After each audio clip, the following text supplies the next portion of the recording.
मेरी ये कविता दर्द का तमाशा।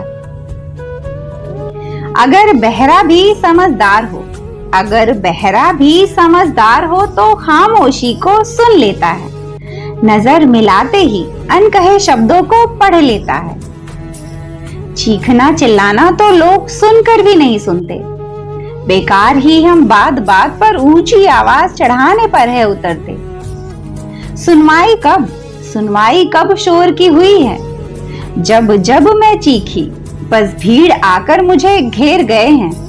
सबने सुनी कहानी मेरी, मदद के नाम पर सारे मुंह फेर गए हैं। मुझे अच्छे से याद है, मुझे बहुत अच्छे से याद है, उस भीड़ में सारे मेरे अपने खड़े थे, जिनसे सालों पुराने मेरे रिश्ते जुड़े थे। सबने सुनी व्यथा कथा मेरी, देखी मेरे जर्जर हृदय की तकलीफें। सांत्वना दी सबने शब्दों में शहद लगाकर, मगर मन थे सबके मेरे प्रति जहरीले। समस्याओं का समाधान लोग नहीं, समस्याओं का समाधान लोग नहीं, आपकी अंतरात्मा करती है। जब जब ये शरीर मरने को कहता है, तब तब आपकी अंतरात्मा आपको जिंदा रखती है।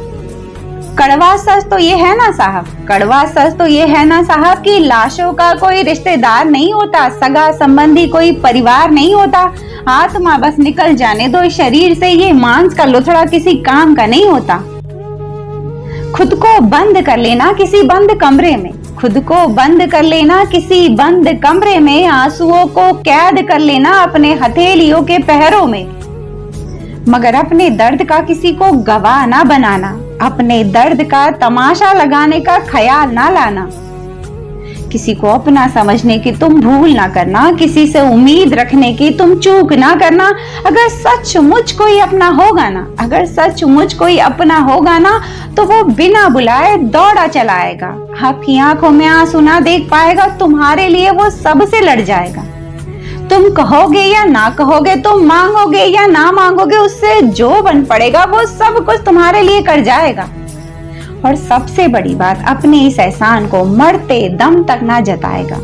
ऐसा अपना सौभाग्य से मिलता है, आपके पुण्यों के प्रताप से मिलता है। बस वही तुम्हारा परिवार सगा होगा, बाकी सारा रिश्ता बस नाम को बंधा होगा। थैंक यू सो मच, आप सब ने अपना कीमती वक्त देकर मेरी इस कविता को सुना, और मुझे उम्मीद है मेरी ये कविता आप सभी को बहुत अच्छी लगी होगी। और अगर अच्छी लगी हो तो मेरे वीडियो के ठीक नीचे एक रेड कलर का सब्सक्राइब बटन है, उसे दबा दीजिए। एक बेल आइकॉन है, उसे भी दबा दीजिए, ताकि मेरा हर नया वीडियो आप तक आसानी से पहुंच सके और मैं आप सबके दिलों तक भी आसानी से पहुंच सकूं। तो आज की मेरी कविता का शीर्षक है दर्द का तमाशा। अब मुझे पूरा यकीन है इस बात पर कि इस वक्त भी बहुत सारे लोग होंगे जो दुखी होंगे, इस वक्त बहुत सारे लोग होंगे जो अपने दर्द से बाहर आने की कोशिश कर रहे होंगे। और क्योंकि मुझे अब लगता है कि मेजॉरिटी जो होती जा रही है, जितने भी लोग हैं इस पृथ्वी लोक पर, इस मृत्यु लोक में, तो जितनी भी जो भीड़ है, उस भीड़ में अब सबसे ज्यादा दुखी लोग बैठे हैं। सुखी इंसान बहुत कम मिलेंगे आपको, बहुत कम, और दुखी इंसान बहुत सारे मिलने वाले हैं। आप एक ढूंढोगे 100 मिल जाएंगे, ये हालत होने वाली है। तो देखिए, दुख के लिए मैं हमेशा बहुत सारे वीडियोस में बहुत सारी बातें कहती हूँ। आज फिर एक टॉपिक पर मैं ये चीज बताना चाहूंगी कि ये जो जीवन शक्ति हमें मिलती है, तो वो 3 भागों में बट जाती है। एक तो होती है शारीरिक शक्ति, मानसिक शक्ति और एक आत्मीय शक्ति। तो ये जो हमारी जीवन शक्ति है, इन 3 शक्तियों से हम चलाते हैं। तो जब देखिए दुख आता है, दर्द आता है, तो क्या होता है, हमारा जो है मानसिक संतुलन बिगड़ता है। सबसे पहले दुख तकलीफ में हमारा मानसिक संतुलन बिगड़ता है, और मानसिक संतुलन जब बिगड़ता है तो फिर शारीरिक क्रिया भी जो है हमसे गलत होने लगती है। जैसे आपका मानसिक संतुलन बिगड़ा तो आपको गुस्सा आएगा, आप अपने जबान से जो है कि उल्टी सीधी गलत सही कुछ भी बातें आप करने लगोगे, अनाप शनाप की बातें करने लगोगे, तो ये क्रिया बनने लगती है शरीर से जो है। तब देखिए आपका जो शारीरिक क्रिया भी गलत बनने लगती है, किसी पर आप हाथ उठा देते हो। तो देखिए शरीर और मन जो है कि एक दूसरे से जुड़ा हुआ ही है, क्योंकि शरीर और मन जब इन दोनों शक्तियों पर जो है कि हमारा संयम जब खत्म होने लगता है, तब जो है कि सबसे ज्यादा दुखी इंसान जो है मरने की सोचता है कि अब मैं नहीं जीना चाहता। लेकिन जब आप जो है कि ये कदम उठाने जाते हो, तब जो है कि आत्मा आपको आपकी रोकती है। आत्मा कभी आपके इस फैसले के साथ नहीं होगी कि आप जो है खुदकुशी करो, आप आत्महत्या करो। आत्मा जो है कि आपके अगेंस्ट खड़ी हो जाती है जब शरीर और मन आपको जो है कि उकसाते हैं कि अब मरना है, जीना नहीं है मुझे। लेकिन देखिए, ऐसे फैसले हमारे मन में कई बार आते हैं, लेकिन कई बार हम सोच कर रह जाते हैं। हम क्यों सोच कर रह जाते हैं? क्योंकि हमारी आत्मीय शक्ति हमें कुछ तो समझाती है, कुछ तो वो आपको लालच देती है कि अरे नहीं, ये उम्मीद रख ले, वो उम्मीद रख ले, या कुछ हो जाएगा, मैजिक हो जाएगा, सब बदल जाएगा। ऐसी कुछ उम्मीद जो है कि आपके अंदर आत्मा जगाती है और आप जो है कि अपने कदम पीछे कर लेते हो। और कुछ लोग होते हैं जो एक्चुअली जो है कि आत्महत्या कर ले जाते हैं दुख या तकलीफ में। आत्मा लेकिन कभी साथ नहीं, ऐसा मेरा मानना है कि आपकी सोल जो है आपको कभी नहीं कहेगी मरने के लिए, वो आपको आखिरी सांस तक लड़ने के लिए कहेगी। क्योंकि आत्मीय शक्ति जो होती है हमारी, वो परमेश्वर की शक्ति होती है।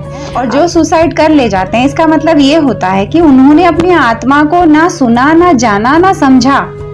उनकी कोई आत्मा तक पहुंच ही नहीं थी, इस वजह से वो खुदकुशी कर ले गए।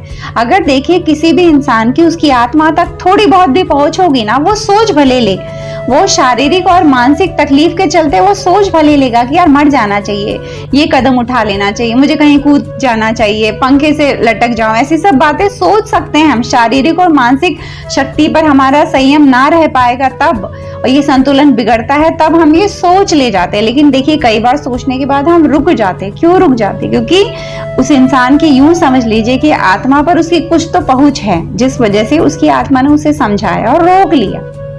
आध्यात्म देखिए हमारा यही है कि कुछ ना दिख रहा है फिर भी वो एग्जिस्ट करता है। आत्मा आपको दिख नहीं रही है, इसका मतलब ये नहीं कि वो नहीं है। आत्मा है, और अगर है तो आप ये मानकर ही चलिए कि वो एक ईश्वरीय शक्ति है। और कितनी जो है कि अच्छी बात है कि वो हमारे अंदर भी है। कहते हैं कि परमेश्वर जो है कि साक्षी होते हैं हमारे हर क्रिया का, हमारे साथ जो घटित हो रहा है उनको सब ज्ञात होता है, उनको सब अनुभव होता है। मैं जो है कि तस्वीर, मूर्ति से कहीं ज्यादा जोर देती हूँ कि अपनी अंतरात्मा को पूजिए, अपने ही अंदर बैठे विराजे ईश्वर से क्वेश्चन करिए, प्रश्न करिए कि अब क्या करूं, बताइए मुझे, रास्ता दिखाइए। जब आप जो है कि अपनी आत्मा की बातें सुनने लगोगे, उस तक पहुंचने की कोशिश करने लगोगे, अपने अंदर के ईश्वरीय शक्ति को जगाने की कोशिश करने लगोगे, तब आपको समझ आएगा आत्मबल क्या होता है, तब आपको समझ आएगा आत्मशक्ति क्या होती है।